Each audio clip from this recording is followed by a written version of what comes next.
ഞാൻ കത്തിക്കുന്ന വിളക്കൊക്കെ എടുത്ത് അരിയിട്ട് കഴുകുന്ന കാടിയിലിട്ട് വെച്ചേക്കായിരുന്നു. അപ്പോൾ ഉച്ചയ്ക്ക് ആണ് ഞാൻ എടുത്തിട്ടത്.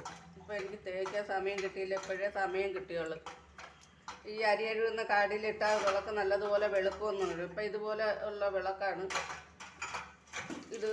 നമുക്കൊന്ന് തേച്ച് നോക്കാം. അപ്പോൾ ഇതൊക്കെ രാവിലെ ഉച്ചയ്ക്ക് തൊട്ട് വെള്ളത്തിൽ കാടിയിൽ മുങ്ങിക്കിട. കാടി എന്ന് പറയുമ്പോൾ അരി കഴുകുന്ന വെള്ളം. അപ്പോൾ നമ്മൾ ഒരു അരി 2-3 വെള്ളത്തിൽ കഴുകുമല്ലേ, അപ്പോൾ ഇത് അതിൽ തന്നെ കിടക്കട്ടെ. ഇത് കഴുകി എടുക്കുന്നത് വരെ അത് കഴുകി കിടക്കട്ടെ. ഇത് നമ്മളെ ചന്ദനത്തിൽ കുത്തുന്ന സാധനം. ഇനി ഇതൊന്ന് തേച്ച് നോക്കാം. ഞാനിപ്പോൾ വെളിയിലൊന്നും കൊണ്ട് പോകണില്ല ഇവിടെ ഇട്ട്. അപ്പോൾ ഇതിൽ ഒരു സ്ക്രബ് ഇത് എടുത്തിട്ടുണ്ട് തേക്കാനായിട്ട്.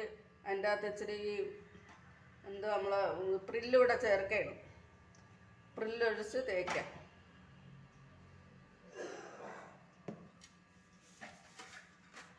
ആദ്യമേ ഈ തട്ടമാണ് ഏറ്റവും അടിയിൽ മുങ്ങിക്കിടന്നത്. അതുകൊണ്ട് തട്ടം തന്നെ മുമ്പേ തേക്കാം. കൂടുതൽ ബലം പ്രയോഗിക്കേണ്ട, പെട്ടെന്ന് വെളുത്ത് കിട്ടുമെന്നൊക്കെയാണ് കേട്ടത്. അപ്പോൾ ഇതെല്ലാം ഒന്ന് തേച്ചെടുത്തിട്ട് കാണിക്കാം. അപ്പോൾ ഇത് പറഞ്ഞത് ശരി തന്നെ. അവിടെ സ്വർണ്ണം പോലെ നല്ല ഭംഗിയായിട്ട് വെളുക്കുന്നുണ്ട്.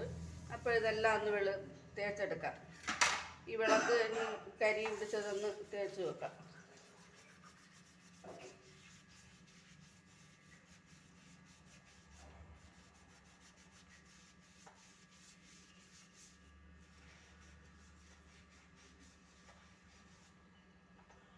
ഈ ഭാഗം മുങ്ങിയിലായിരുന്നു, ഞാൻ ഇങ്ങനെയാണ് വെച്ചിരുന്നത്. അപ്പോൾ ആ ഭാഗത്ത് തേച്ചിട്ട് വെളുക്കാൻ പാട് തന്നെ. പക്ഷേ ഈ ഭാഗമൊക്കെ നല്ലതുപോലെ വെളുത്തിട്ടുണ്ട്.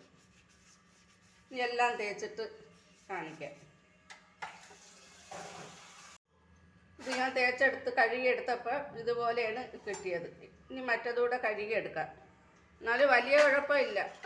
എന്നാലും നമ്മളെ പൊടിയിട്ട് തേക്കുന്നത് തന്നെ നല്ലത്. പീതാമ്പരിയോ സബീനയുടെ പൊടിയോ ഒക്കെ അത്ര വെളുത്തില്ല, എന്നാലും നല്ലപോലെ വെളുത്തിട്ടുണ്ട്. വിളക്കൊക്കെ ഞാൻ തേച്ച് വെച്ച്. അപ്പോഴെനിക്ക് നല്ലൊരു വ്യത്യാസം തോന്നി. കാടിയിലിട്ട് അരി കഴുകുന്ന വെള്ളത്തിൽ ഇട്ട് വെച്ചിരുന്നിട്ട് എടുത്ത് തേച്ചപ്പോഴത്തേക്ക് പെട്ടെന്ന് ജോലി തീർന്നതൊക്കെ തോന്നി. അതുകൊണ്ട് ഞാൻ വിചാരിച്ച് ഈ ഗ്യാസിൻ്റെ ഇതും കൂടെയൊക്കെ ഒന്ന് കഴുകിയെടുക്കാമെന്ന്.